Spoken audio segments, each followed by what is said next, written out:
The film starts with Enola Holmes introducing herself to the viewers. Now, where to begin? I know it's an unusual name. She states that her name is Alone spelled backwards, but she was never alone as she spent most of her time with her mother Eudora in their home of Ferndale Hall. She didn't. And mental. Physical. After her father died and her two older brothers left home, Enola grew up learning from Eudora on how to read, study science, and practice fencing or archery, among other things. She also recalls walking in on Eudora in a secret meeting that she tried to keep from Enola. On the morning of her 16th birthday, Enola woke to discover that Eudora was missing, having left overnight. All she left behind for Enola were several gifts, including a book called The Language of Flowers.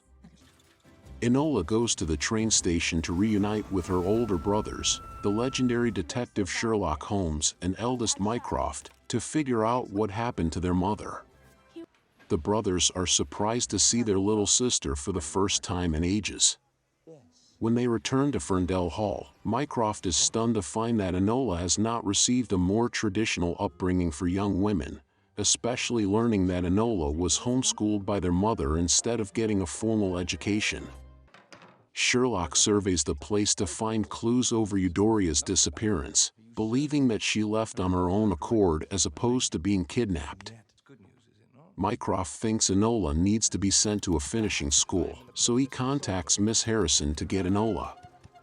Miss Harrison is strict and unkind, also believing she has to mold Enola into the image of a proper young woman.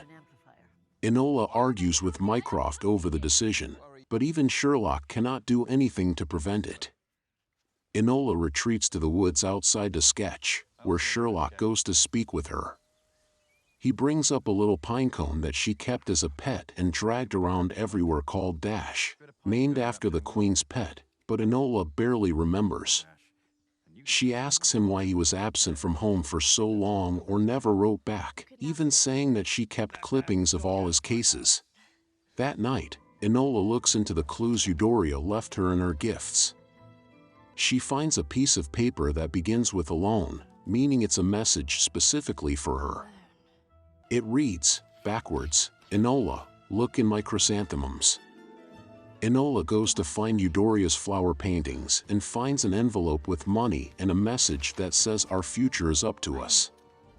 She remembers Eudora telling her that she can take two paths, the one she makes for herself, or the ones others choose for her.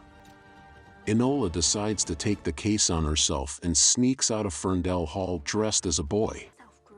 She leaves a rag doll in her bed, which Mycroft finds the next morning when getting ready to send her to Miss Harrison's.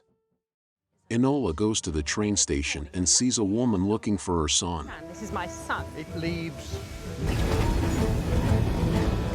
When she gets to her train car, Enola sees a young man emerging from a luggage bag overhead.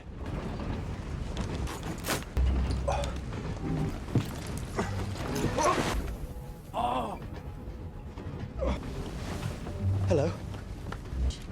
I can't. He introduces himself as Viscount Tewkesbury, Marquis of Bassleweather. He asks her to help hide him, but she knows someone is looking for him and orders him to leave. Tewkesbury ultimately leaves, but soon after, the man looking for him, an assassin named Lindhorn, spots him and pursues him.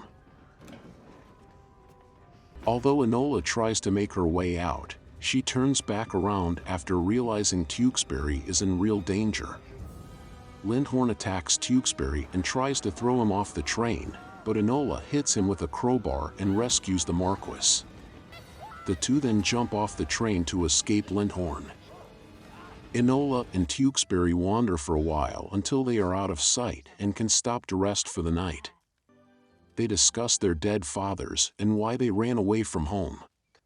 Tewkesbury was set to take his seat in the House of Lords and would vote to move the country forward, but he got nervous and chose to run away after a near-death experience. Enola decides that once they get to London, they will go their separate ways. Once in London, Enola bids Tewkesbury farewell and hides out in a lodging house while pretending to be a proper Victorian lady.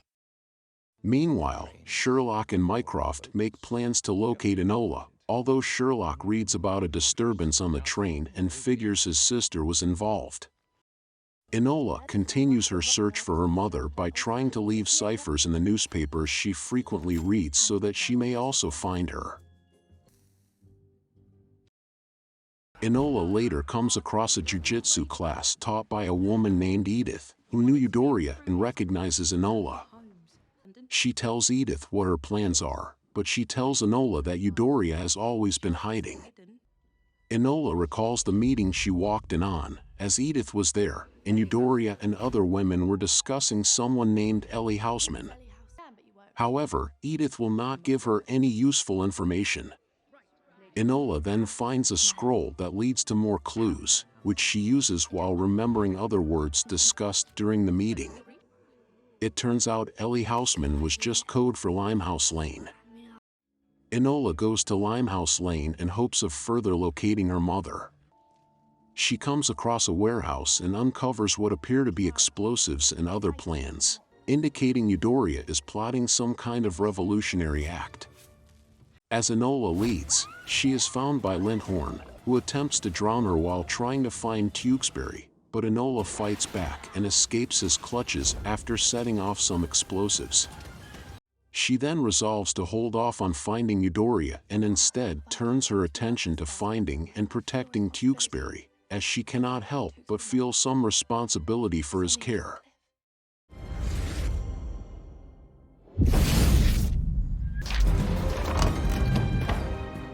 Enola disguises herself as a widow to avoid drawing attention to herself and arrives at Tewkesbury's estate to help his family find him. Although they try to send her away, she convinces them when saying she is working for Sherlock. It turns out that Inspector Lestrade is already on the case and doesn't believe Enola works with Sherlock as closely as he does. Lady Tewkesbury ends up sending both of them away. Enola then swaps clothes with a gardener. It also turns out that Mycroft had hired Lestrade to search for Enola. Sherlock pays Edith a visit in his search for his mother and sister, and while he tries to convince her on the grounds that Mycroft would come after her assets, Edith calls Sherlock out on his obsession with his job and lack of attention given to his family, especially Enola. For better or worse, expect that she needs you. Enola comes across Tewkesbury's treehouse near the area where a large branch had almost killed him. She goes through his belongings and sees that Tewkesbury was planning his escape for a while, as well as some flowers that Enola recognizes and takes as a sign. She is found by his grandmother, the Dowager, who recognizes the gardener's clothes on her, but Enola still convinces her she is the widow. As they walk, the Dowager tells her how she feels that England should stay as it is per the upcoming vote among the lords. Enola goes to a flower market and finds Tewkesbury. She takes him to hide after telling him he is still in danger, and it is learned that his father was murdered, while the branch that almost crushed him was cut deliberately. They are then found by Lestrade and run away after Enola brains him with a tea kettle. Unfortunately, Enola knows that they can't both get away, so she lets Tewkesbury go and is caught by Lestrade. Mycroft escorts her to Miss Harrison's school. As is that errant brother of ours. The name, your brothers, they would have reason to be proud of you. Enola undergoes the routines that Miss Harrison forces all the other girls to go through, from the way they walk to the way they eat, as well as wearing unbearable corsets. She is later visited by Sherlock, who commends her on her detective work, although he admits he is also there because he cares for her. He also brought Dash, which he found under their mother's bed. It gives Enola the push to not give up on her mission. As she looks over some newspaper clippings, she observes the events surrounding the Lord's votes. She then receives a supposed package from Mycroft, but it is really Tewkesbury sneaking in, having remembered that Enola told him she was being sent there. They sneak out and steal Miss Harrison's car. The two head to Bassleweather, as Enola has determined that Tewkesbury's uncle, Sir Wimbrel, must be the culprit, for he must have killed his brother and is trying to kill his nephew to succeed them and vote against their favors. They sneak into Tewkesbury's home at night to find it apparently empty, but Lindhorn appears and attacks them. He almost strangles Tewkesbury to death, but Enola gathers her strength and pulls off a previously hard move, the corkscrew, to subdue Lindhorn and bring him down, causing him to smash his head against a statuette. The Dowager then emerges with a rifle, revealing herself as the mastermind behind the assassination plot. She ordered her own son's murder and fires at Tewkesbury so that they would not vote for the reform bill. Tewkesbury survives, having been wearing a chest plate, and the Dowager is exposed for her villainy.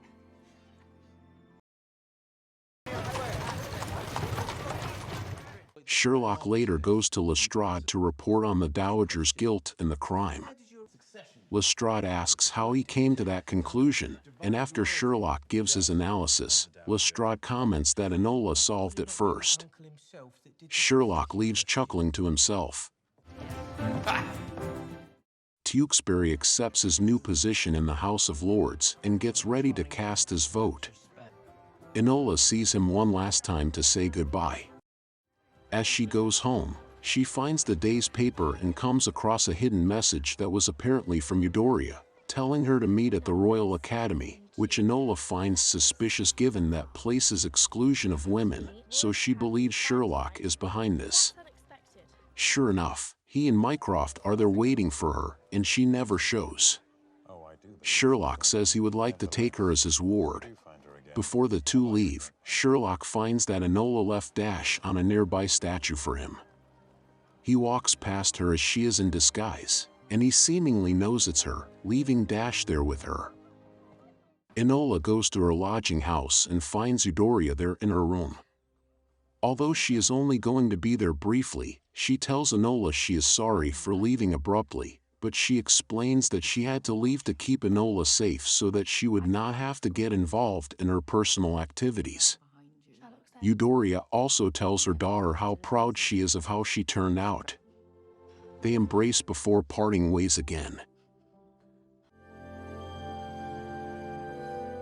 Enola speaks to the audience one last time, saying that, just like her mother and brothers, she is going to chart her own path as a detective and finder of lost souls.